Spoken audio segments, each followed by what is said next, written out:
लोकसभा निवडणुकीच्या प्रचाराप्रसंगी विधानसभेची बीजरोहिणी आजी माजी आमदार व अपक्ष उमेदवारांकडून केली जात होती।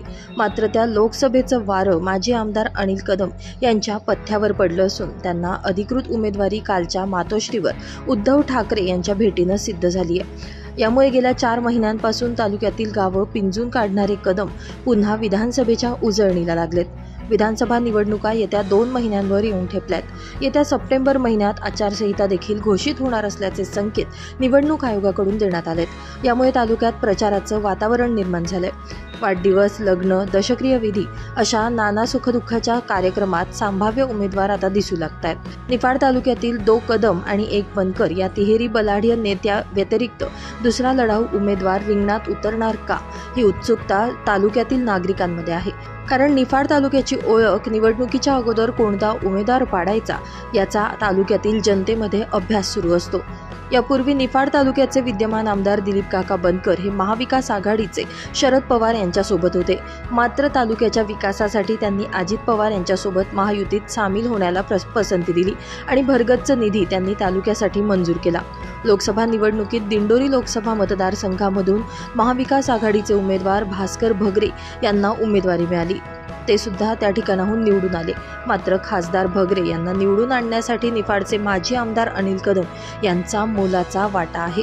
लोकसभा निवडणुकीच्या दरम्यान माजी आमदार अनिल कदम हे विधानसभा निवडणूक मशालीकडून लढवतील की तुतारी गटाकडून या चर्चांना देखील उधाण आलं होतं।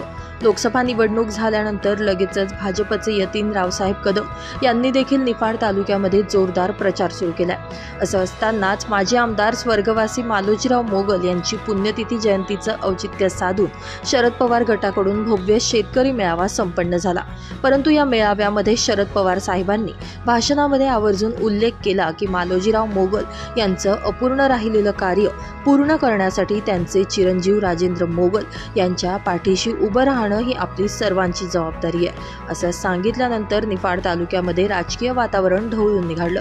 आता या मेळाव्यामध्ये माजी आमदार अनिल कदम हे सुद्धा उपस्थित होते।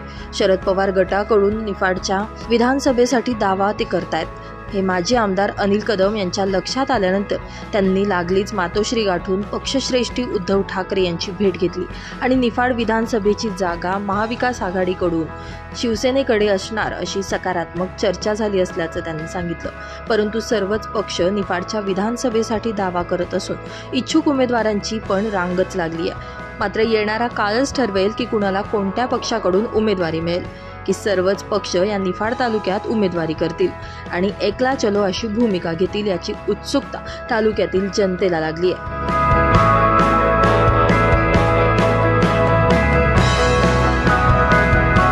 ब्युरो रिपोर्ट, नाशिक माझा न्यूज, नाशिक।